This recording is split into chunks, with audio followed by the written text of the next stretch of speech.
কসবা খারেরা ফাতেহিয়া দরবার শরীফের 2 দিন ব্যাপী ৬২তম বার্ষিক ইসালে সওয়াবের মাহফিল অনুষ্ঠিত। ব্রাহ্মণবাড়িয়া কসবা উপজেলার খারেরা ফাতেহিয়া দরবার শরীফের শাহ সুফি মোহাম্মদ ফতেহ আলী পীর সাহেব রহমতুল্লাহি আলাইয়ের 2 দিন ব্যাপী ৬২তম বার্ষিক ইসালে সওয়াবের মাহফিল ২রা মার্চ থেকে ৩রা মার্চ বৃহস্পতি ও শুক্রবার পর্যন্ত সারা রাত ব্যাপী দরবার শরীফ প্রাঙ্গণে মাহফিল অনুষ্ঠিত হয়। উক্ত মাহফিলে হাজার হাজার ভক্ত আশিকান উপস্থিতিতে গোটা এলাকা যেন জনসমুদ্রে পরিণত হয়। কানায় কানায় ভরপুর হয়ে ওঠে মাঠঘাট।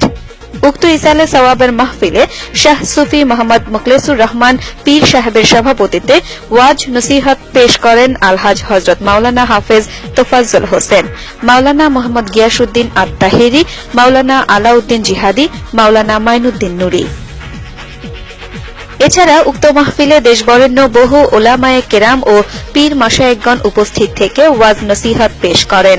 এ সময় আরও উপস্থিত ছিলেন কসবা থানার ভারপ্রাপ্ত কর্মকর্তা মোহাম্মদ মহিউদ্দিন, সৈয়দ মাওলানা কাজী ওবায়দুল্লাহ, ডাক্তার মোহাম্মদ আবু সালেহ, হাজী মোহাম্মদ বোরহানউদ্দিন, নবীনগর গাউসিয়া খানকা শরীফের প্রতিষ্ঠাতা হাজী মোহাম্মদ খলিলুর রহমান, মোহাম্মদ হাসান প্রমুখ। উক্ত মাহফিলের অত্র এলাকার হাজার হাজার মুরিদান ভক্তবৃন্দগণ মুসল্লিগণ ওয়াজ নসিহত শ্রবণ করেন।